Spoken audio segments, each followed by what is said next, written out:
at that point, you're not there to play it safe. Like if you're not taking risks, you're not competing. It's empowering, I mean, anybody who's done a CrossFit workout, you finish your CrossFit workout and you're like, I'm on top of the world. Yeah. Like a hunger for competition and like that super intense structure, routine. I still had that desire. Listen to the way people feel and the motivations for doing the things that they did. It was like they were describing me to a T. I'm not trying to solve everything for you, but I know that sometimes you just need somebody to listen. Learned the most is how to fill my cup by filling others. Welcome to the Hungry Dog Barbell Podcast. Join me as I talk with passionate people about their life's failures and successes, and most importantly, what keeps them hungry for more.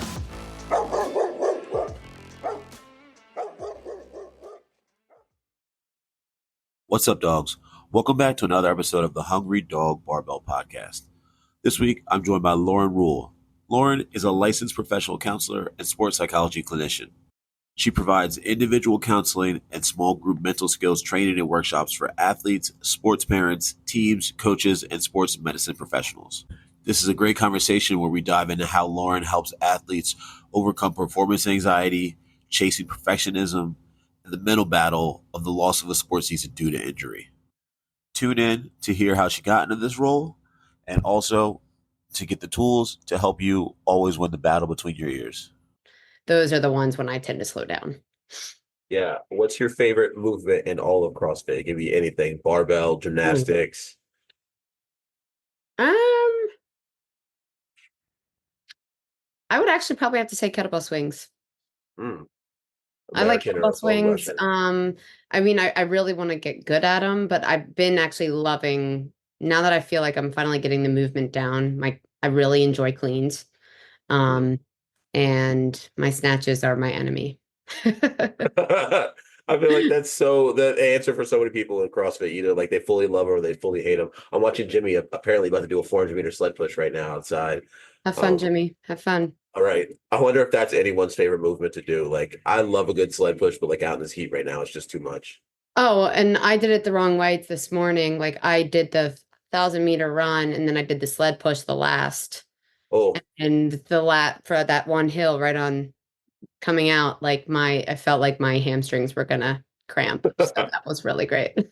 15 seconds of regretting everything that you decided to do to bring you right there. That's so terrible. Yes. All right, so let's dive into like a little bit more professional now here. Like, tell us, what do you do for a job? What's your title? And then we'll start talking about like what your days and weeks and schedule looks like from there. Yeah. So my job title, technically I'm a therapist, and sports psychology clinician. But basically I work with athletes from 5th grade all the way up to collegiate Olympic level, around the mental side of performance, sports, whatever sport, you name it, or any type of performance that is. It could be even dance, musicians, those type of things as well. So I work at a private practice called Green Site Clinical and Sports Psychology located in Haverford. And nice. Yeah. That's amazing. So like, what does your schedule look like? Like, what's the rest of your Wednesday? What was the beginning of your day looking like for you? And what's your week look like? Yeah. So another thing that I do during this, the actual school year is I'm also the mental health and performance counselor at YSC Academy, which is a feeder school. It's an elite soccer academy that is affiliated and partnered with the Philadelphia Union. So this is an 80. That's the Philly soccer team for people out there that don't know. Yes, Philly soccer team. Sorry. Yeah. For the MLS. So these boys are going to this school to literally, hopefully go pro. Yeah. And it's almost like if they are told that they aren't going pro, it's almost seen as like a failure. So there's just so much pressure within that. So I'm there 3 days a week during the school year. But for the summer, I'm, daily, I have virtual or in-person sessions. Specifically, the summer is a little bit slower, but also one thing that I specialize in is injury and returning from injury and coming back stronger, feeling more confident. So I'm actually putting together a 8-week training on, for anyone that just wants to work on managing their recovery on their own, but they'll receive weekly videos actually from me on specific topics or skills or tools that I think could be super helpful for them to get through their rehab and everything. Oh man, that's great. Like I'm sure like just in your work and what you come to do for fun, like at the gym, you see people struggle with that so much, you know, like I, as a coach, I've been a coach full time now for 5, I think going on 6 years. I Yeah. can't tell you the amount of people that have like, I can feel the depression coming from them and set it in after they are injured, right? Like they Mhm. don't know, they feel like a part of their identity is taken away. So they take a huge hit mentally, you know, so to Completely. have people to equip people with the mental tools to deal with that, right? Come back and be better and understand that there's like this is not the end of their journey. Jimmy's just now coming back around. It's funny how to give people the tools to know that there is a way to come back, right? Like this isn't the end of things, you know, like Yeah. your identity is made up of more than just like where you are right now. That's amazing.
Lauren in the past, right? Like tell us Mhm. about your history with sports growing up. Like what was the first sport you ever played? What was the first sport you ever loved? Like tell us about all that. Mm.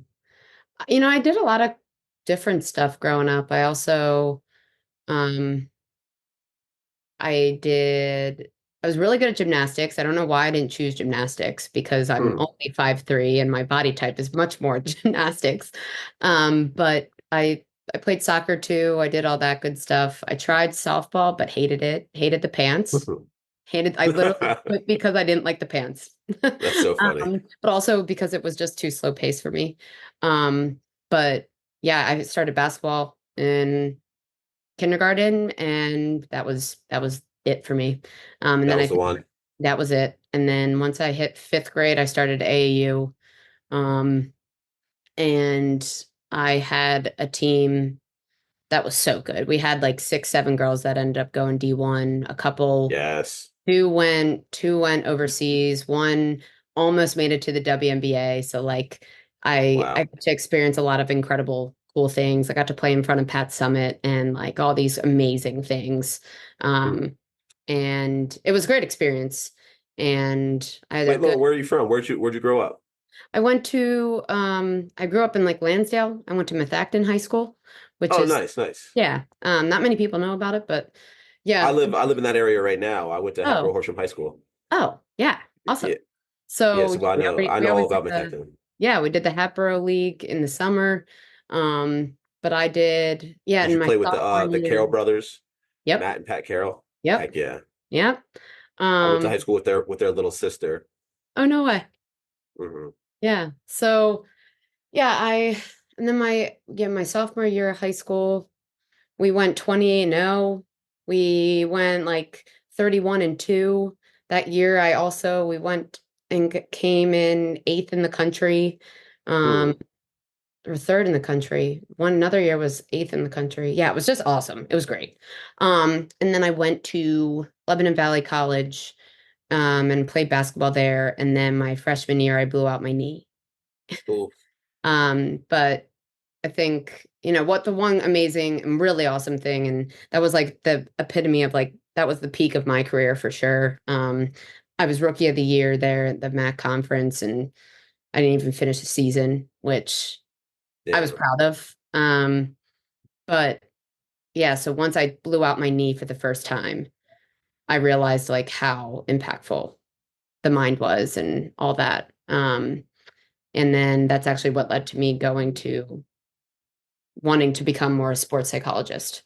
Yeah. Then I went to University of Denver, got my master's in sport and performance psychology, and then during grad school, I blew out my other knee. Oh, what? How'd you do Play, that? playing basketball, playing pickup with the boys, with the Was that guys. rec league? Yeah. Yeah, and then yeah, did stuff out there. Got more into my career out there and started working at Vail Ski and Snowboard Academy, which was a Vail and Ski, basically like the YSC for soccer, but over there it was um, for snowboarding and skiing. And then I Yeah. came back here finally after about 7 years out in Colorado. And then during that year of COVID, I blew out my knee again. Damn. You and the knees, man. Not good for Yeah. you. So I'm going to let him in say that pistols aren't one of your favorite movements. I was pumped actually. Like when we think about like the things that we, like, I think for me being an athlete, like I didn't doing all my recoveries. Like the last thing I wanted was you to say, I can't do that again. Yeah. So I can do pistols and I'm proud that I can do pistols and my knees don't hurt. Like I'm Let's actually, go. yeah. So I'm trying really hard to maintain that pistol because it took me 14 months to finally get, after my third knee injury surgery, it took me 14 months to finally get my pistol again. That's So crazy. once I got it, I was like pumped. But yeah, so That's I've awesome. done my knees 3 times and that's kind of why I do what I do. So you blew out obviously one of them twice, right? Like, Mm-hmm. what was it like the second time? Like, what happened? Like, did you know right away? Like, what were you going through? Yeah, so I mean, the first time I did it, I came off a spin move, did ACL, MCL, meniscus, Oof. and I heard a pop. Obviously, like that first time, I knew exactly. I was like, no, put me back in, but obviously no. And then that was my right knee, and then my left knee, I came down from a rebound, and I landed on some dude's foot, and like my knee just popped. Mm, Um, but it's so interesting because all of my injuries didn't really hurt. yeah. I think it was more just the shock of like, shit. Like now Yeah. I know that I'm Right. and then my third one, I literally came down from a shot. Just like I a thought that jump shot, you landed weird. I like pump faked, take a couple dribbles, shot, came down. I thought I rolled my ankle and then I started Oof. moving and I just Yeah. like, ooh, that was bad. And then I started walking. I was like, I don't think that was my ankle. Oh, Yeah. yeah, that's tough. But every injury, like the recovery was different. And I think it's just like the grind that you have to just go through and the loneliness at times too, because you just become a bit more isolated. You're unable to do a lot of things that your friends do. You have to Mm, say no to more things, and like people actually stop kind of asking you about stuff too. Like they just like, okay, you're injured. Cool. not truly realizing like, yeah, but like now my life is kind of turned upside down for the next 9 months. Yeah. It's hard. Yeah, it's like real tough. Like I'm sure being an athlete was a big part of your identity, right? Like we talked about in the beginning there. Hmm. So did you discover in the time that the multiple times that you were injured and you had to like take a step back, did you discover like anything else about yourself that like to help fill that void or Yeah. like fill the being able to play sports with anything else? Well, I think it's all interesting, right? Like I think every single injury actually did bring like there was a silver lining from all. I think truly my first one, I was originally a physical therapy major, but doing my knee the first time made me realize I actually wanted to go more sports psych. So if I don't think I would have done my knee, like I might be a physical therapist right now. Like I don't know, but I You're think like, I that, don't want to sit around rehabbing these people. yeah, yeah, I feel you. yeah. So I think that one, and then the second one actually made me realize that I wanted to specialize in injury. Hmm. Because I was like, I have to go through this again. I don't want people to go through this. Um, and something that I do disclose here and there, but like I also was going through an eating disorder at the time.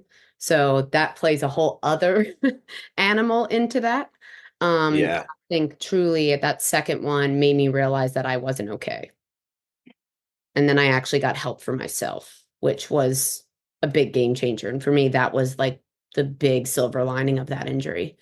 Um, and then the third one,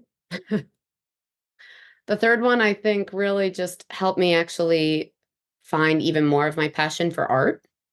I'm really artsy and I love crafts and I have like a little craft store now and all that stuff. But I um, love that. it made me realize, actually, also, it made me also come back to find CrossFit as well.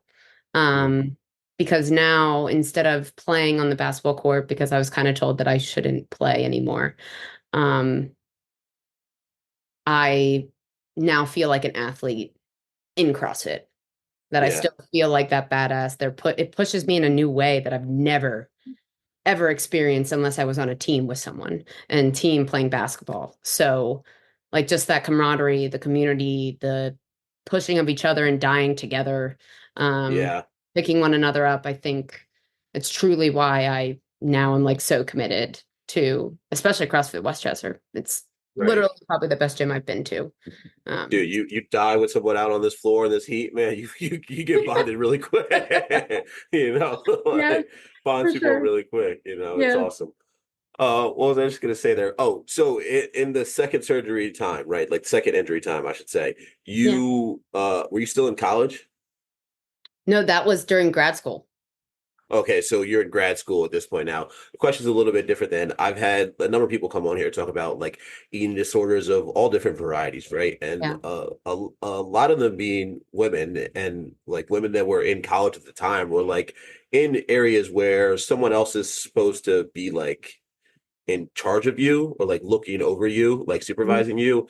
And then Yeah. like, man, I would reach out and I would tell people about these problems and I didn't have any resources to help Mm. me combat that.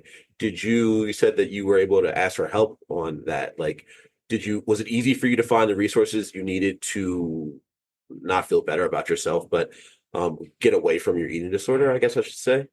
So I guess something I didn't add is that I also had it during college. Mm. Well, I mean, obviously, So it doesn't usually doesn't just develop overnight. It's usually like a long yeah. simmering thing for people. But the first thing I would say is that I was malnourished by far my first time that I got injured. So that was also another big reason why I got injured. I know it because I was so malnourished. I was probably overtraining and my body couldn't handle it, couldn't take it. So and then I was actually forced to get help for that one. But it's crazy though at that time, like I'm so grateful that my parents were willing to push me and like they got the help that I needed, even though I didn't want to get it. Um, but then I relapsed once I went to college. And it's interesting because at the end of the day, you know how like they say like you can't help someone unless they want to help themselves.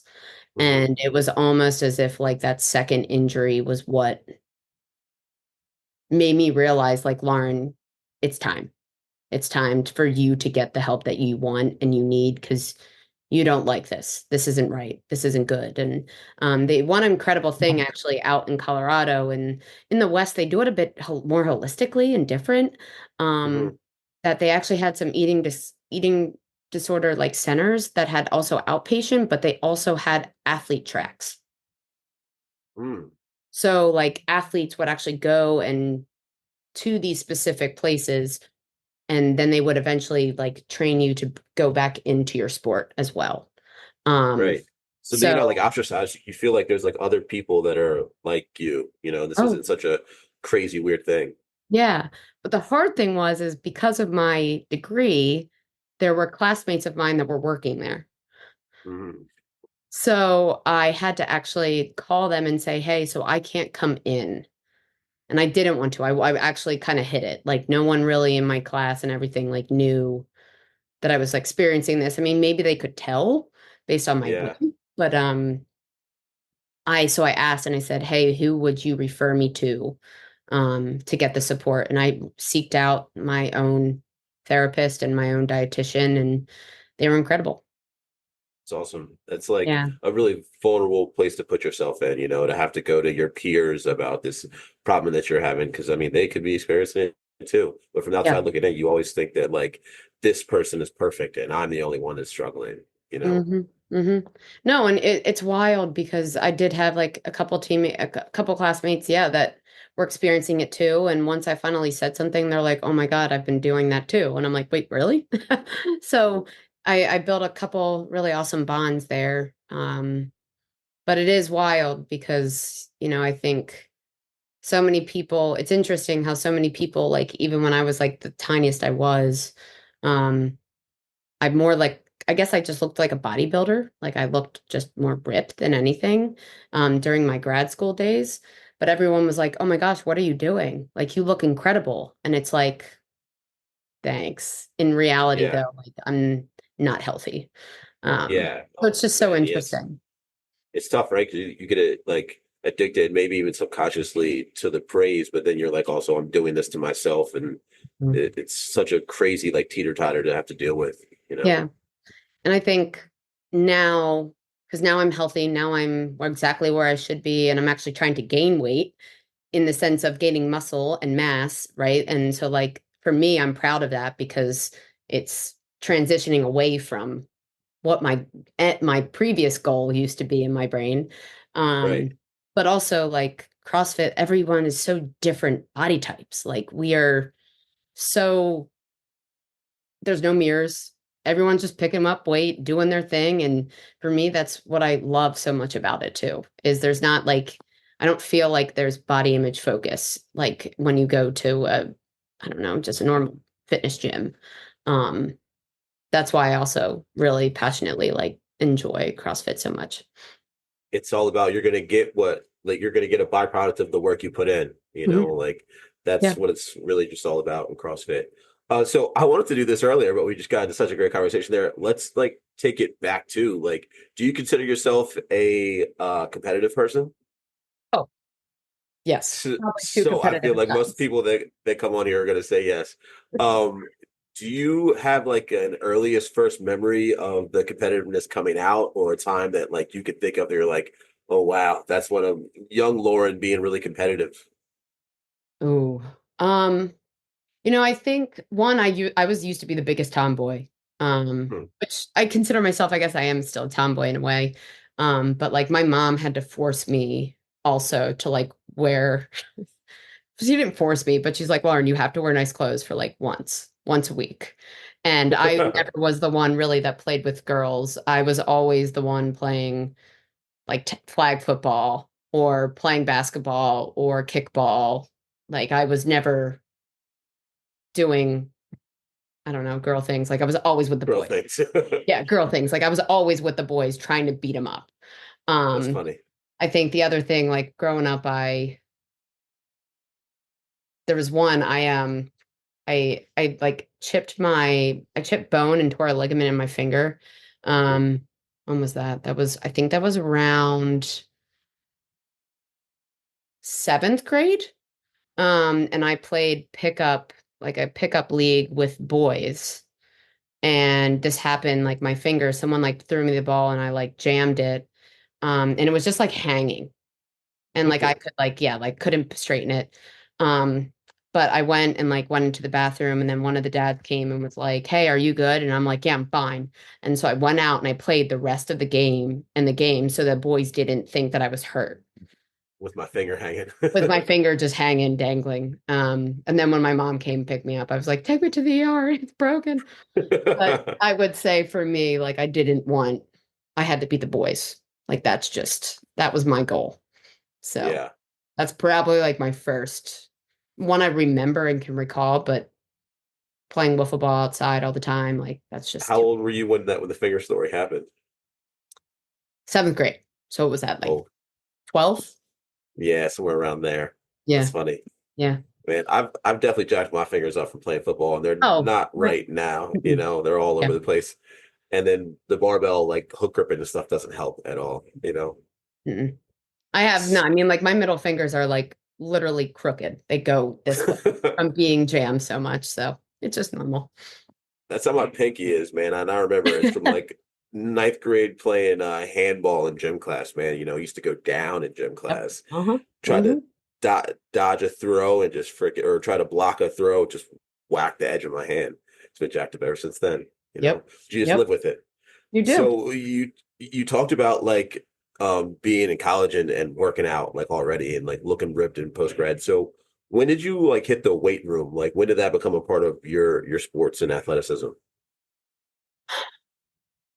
I'd say I probably started that like around ninth or 10th grade.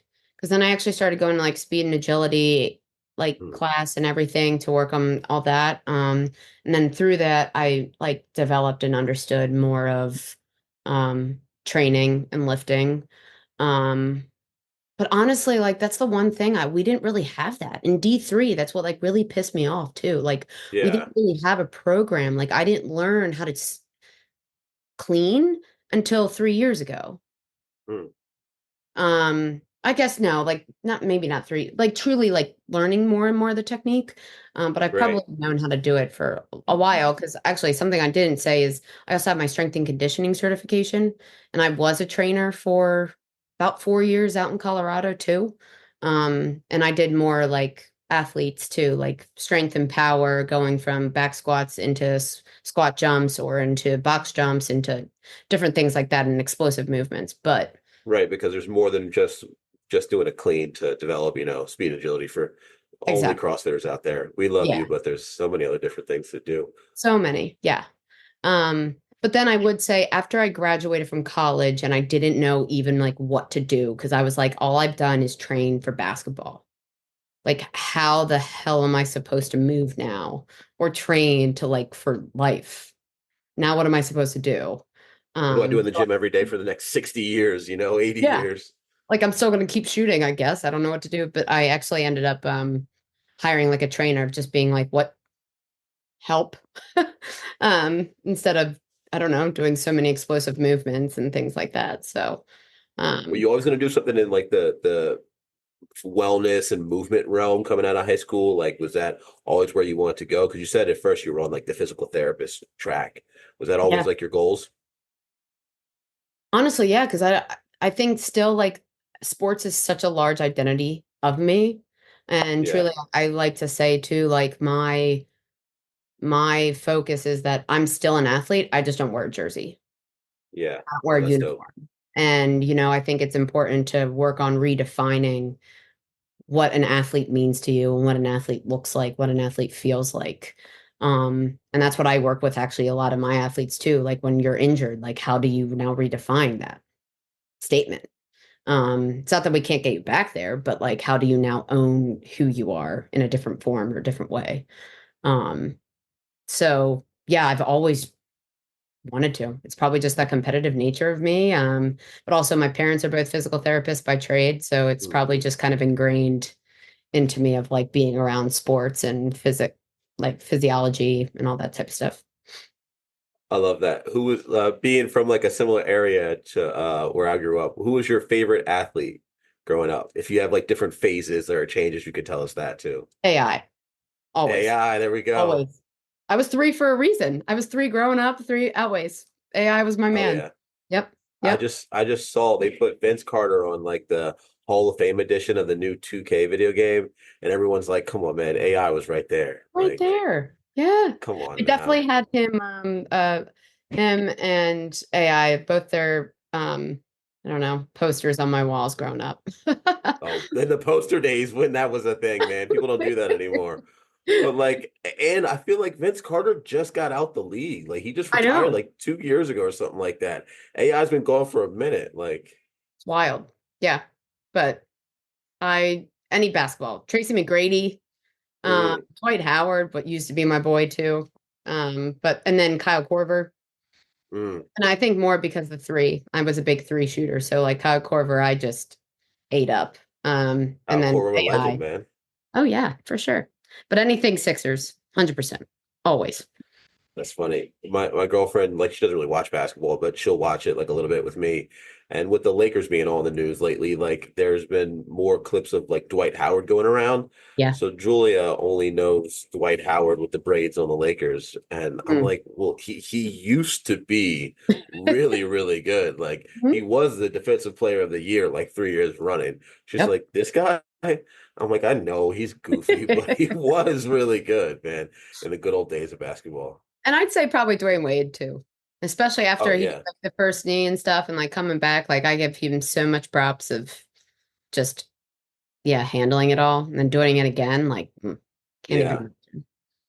Yeah. People that have never been through an injury before, like, man, coming back is something so super different. Like having to like put yourself in the shoes of someone that just ended their season on a good note, right? Like they Yeah. have however long that off season is going to be, let's call it 3 months to Yeah. like decompress and get ready for the next season, right? But like you can get stronger over that time period. You're coming off of what's 100 for you. Yeah. Now put yourself in that off season where you are going to be like, I can't do my usual things to get stronger.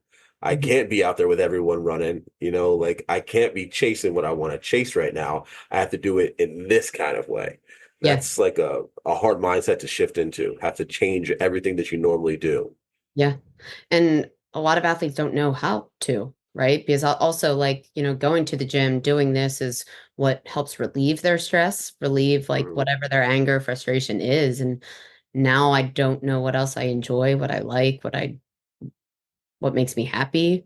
Um, I think it can be exhausting. It can be, I'm just like thinking of all the different athletes I have, and I think they just don't recognize that they actually have the skills to like withhold it. And also, like I like to say for a lot of athletes, like you're made up of a pie basically, and one or two slices is being on the court, being on the field, being in the training room.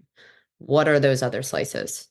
And developing and understanding how can you actually figure out what those are and how can you fuel those so that when you are clear to play, you can finally focus on those two slivers that you haven't been touching for a little while.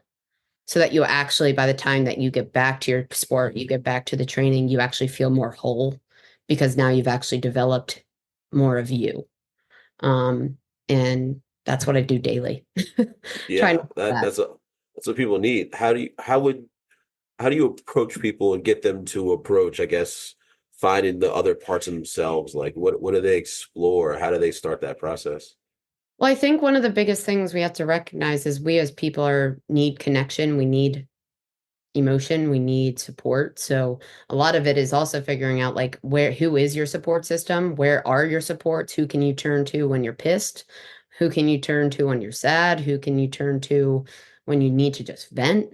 Um, and then I think it's also like, okay, if you can't lift legs, okay, but can you lift arms? Can you lift core? Can you do certain things also outside of that you usually, like if you were playing, you wouldn't have the ability to actually focus on your arm strength or maybe your shoulder mobility.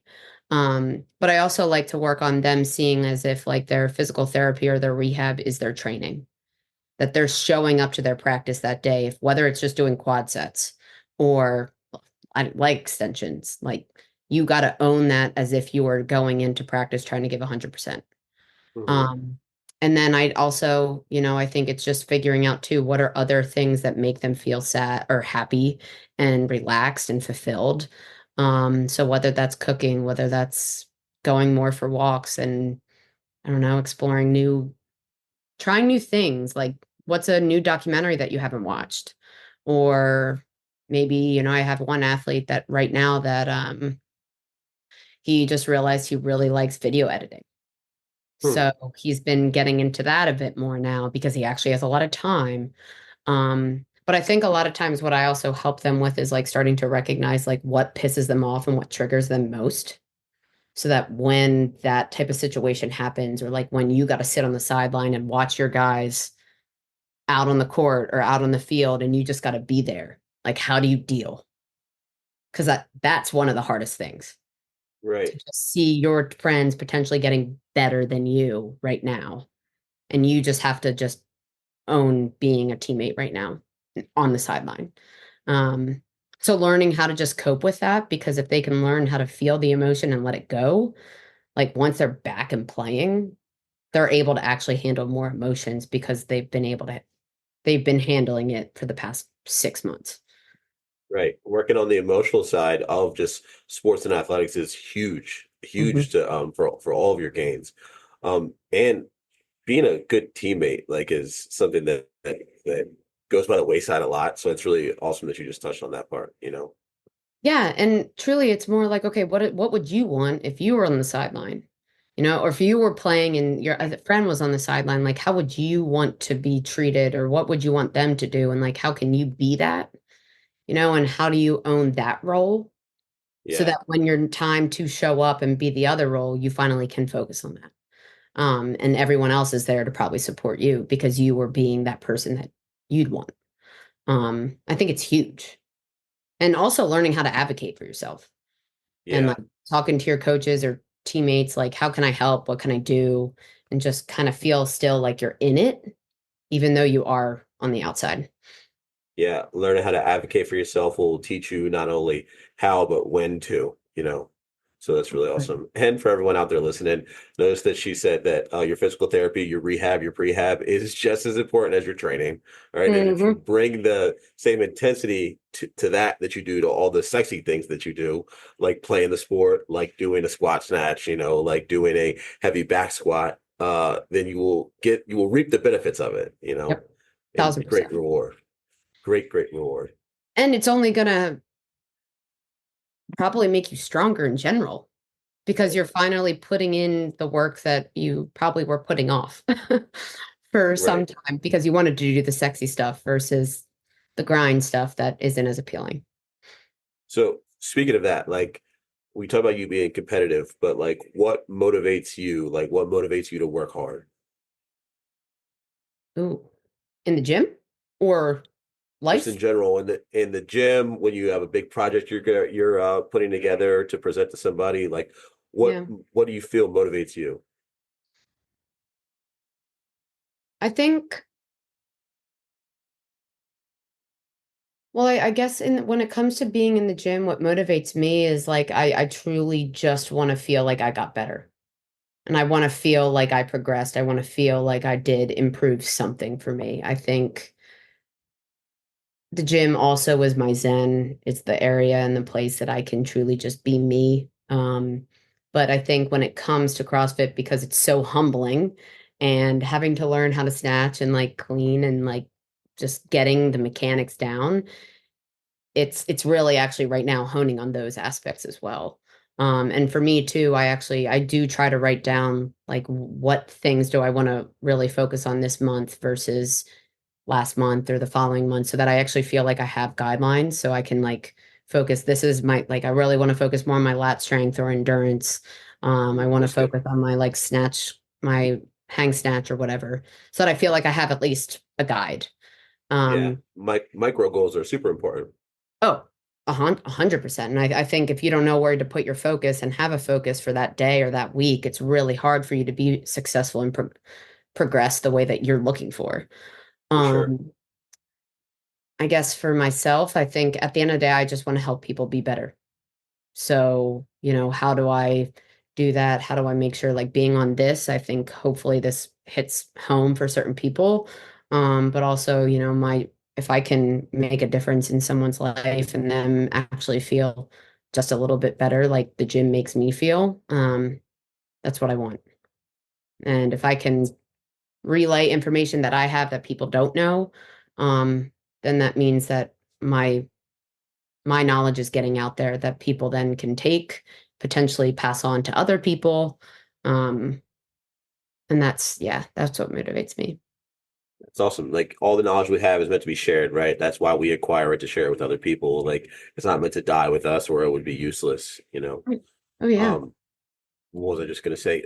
For people that that lose motivation in injury, and they find it hard to bring the same kind of intensity and purpose to like their rehab and all Oh the yeah. other work that we're talking about doing, like what are some ways you go about like helping them get motivated again? Yeah. And I think one of the biggest things with that is that when we don't feel as motivated, it's also because we're focusing on what we can't do rather than what we can do. Hmm. So focusing on, oh my God, I can't squat. Oh my God, I can't deadlift. I can't do this. Yeah, but what can you do? And if you can focus on, okay, well, I can do this, I can do that, let me hone in on those things, we are going to have the voices and thoughts that are saying that, well, the crap that sucks. But if you grip to that, that's going to continue to keep you down. Right. So my goal, one, it's about that. And then also developing, those micro goals, like you're saying. Um, but also I think it's about understanding that motivation doesn't come or isn't the stepping stone that gets you to do something. We have to just choose to do something and then the motivation comes after. Hmm. It's Yeah, never the motivation. first. Motivation comes after you feel success. Right. So you have to commit to doing something for the first time, whether Yeah. it's a small thing, but then you're like, oh, that actually felt good. Oh, that wasn't as bad as I thought. Now I can go back again and do it. Okay, well, that was better. Okay, cool. And then the motivation starts to come back like, okay, I get back in the gym now. Um, Yeah. but it I has to love be that that. like more realistic step than like us thinking, well, I just have to, I don't know, take a larger leap. And it's like, well, that's I need the motivation to be successful. Yeah, like that's yeah, we got to reverse that. I love that because like motivation is correlated with success and the things that we want, but it's not the causation of what we want. You know, like you need to be able to be successful without being motivated to Oh go yeah. do the things you need to do. You know, like I'll just put you in a really tough place if all of your success and all of your good lies on the other side of the times that you're motivated, you know? Yeah, 1,000%. And that's why like half the time, like when you think about like going to the gym or like if you're trying to compete in the games or like you're an athlete and your championship, like the end of your season's coming up, like you're not loving it. Your body's Yeah, sore. It's exhausting. It's tiring. Like right. that's the grind, right? Like it's not like, oh, sweet, my life is awesome right now. Like, no, that's not how it goes. But you got to have that discipline, also understanding where your end goal is, and committing to that path, even if it's up, down, up, down. Yeah, for sure. Castro's doing a series where he's interviewing all the games athletes, right? And I was listening to it before I came over. I think he's talking to Laura, and she's like, "I'm just in the really unfun part of the season right now, where it's just like a lot of grunt work, a lot of just like hurting for the next 4 weeks, and that's just really, really sucks, you know." And she didn't like say, but she put a period on the end of that That sentence. sucks. Uh, Yeah, and for I sure. was like, "Laura, you're the best," you know. No, and I think it's like, yeah, right. Like I think so many times you see the athletes, you see everyone on Instagram or whatever, and you're like, wow, they look amazing. They look so happy. They look like they're crushing it all the time. And like No, that's the top of the iceberg. Like you have no yeah, idea about the shit that they gotta do. right. The And I think hours a of lot of times we suffering. forget that. Yeah, for sure. Do you watch the CrossFit games? Do you keep up with stuff throughout the year? I do and I don't. Not enough to like be like, wow, I know every single person and like know like who's coming in, what all that. But Do you have a favorite athlete? um Here we go. Tell us. It's gonna be someone really weird. no. What's her is it I'm terrible with names too. Like I know her name. Lauren, is it Lauren? Not Lauren. Brandon? Oh, Danielle Brandon. Yeah, Danielle Brandon. Yeah. Oh, I that's love her. good. That's a crowd favorite. I love Danielle Brandon. Yeah, I mean, I just also love her posts on Yeah, Instagram and stuff. Like she's she's a just speak her real. mind kind of person. Yeah, she's so real. She's raw and she like also speaks like if she's struggling. Like Yeah. I'm just a fan of the authenticity. And she's just a badass too. Like the different color Yeah. hair and like just oh. You kind of answered this question already, but Lauren, this is the last thing to ask everybody. What are you hungry for right now? Like, what is your biggest motivator? Maybe something you're working on, maybe something you're working on about yourself. Like, tell the people what you're hungry for.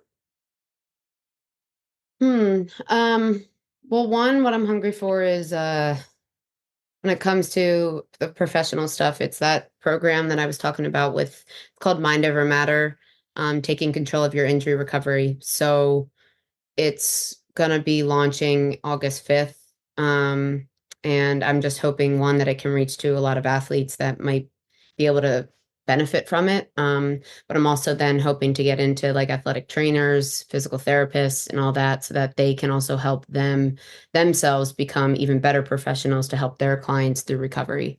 Um, that's this is like just what I freaking love. Love it. And I think it's like training the trainer. I just want to help people get through injury because it sucks. It Yeah. sucks so much. Yeah. And then I would just say that I'm hungry to just honestly just make strength goals and gains because I feel like I'm kind of at that level where I'm starting to finally get some better technique on certain things. So I just want to start actually feeling and seeing that result as well. Because I know I'm getting stronger. CrossFit Westchester is doing an incredible job, and the amount of strength gains that I've seen over the past like 6 months is wild. So Let's go. We love to hear it. love it. So tell people where they can reach you. I know we talked about it a little bit at the beginning, but tell Yeah. them like where to reach you, email, practice, all that. Yeah, so you guys can reach me at I work at Green Psych Clinical and Sports Psychology. It's Green Psych, green with an E, Green Psych. And then you can email me at lauren@greenpsych.com. And then my Instagram name is Ruhl_sports psych. Underscore. I just figured out which one that was. Underscore versus the dash. So not Instagram savvy. Yeah, but yeah, that's where I'm at. And I just appreciate you having me. This was a great conversation. It gets me, Yeah, it's been awesome. this stuff gets me hungry. Like I finish this, I'm gonna be like, hell, I'm ready for the day. I'm just Hell crushing yeah, it I love now. that. I usually try to Um, train right after I do a podcast call, especially a good one. When it's a boring one, I'm like, oh man, it's gonna be a terrible session, but this is gonna be good now. You know? well, I hope that I hyped you up. No, it Uh, was. This is great. yeah, but no, I appreciate it. I think it's fun to talk sport. It's fun to talk fitness. Just Hell because we're yeah. also like-minded for sure. And anyone that likes that, any girl especially that likes Allen Iverson, AI is all right with me, dude. So you definitely got a couple more points in my book today. Sweet. All right, dogs. It's been another great conversation. That was Lauren Ruhl. We get out of here. Peace. Look at this.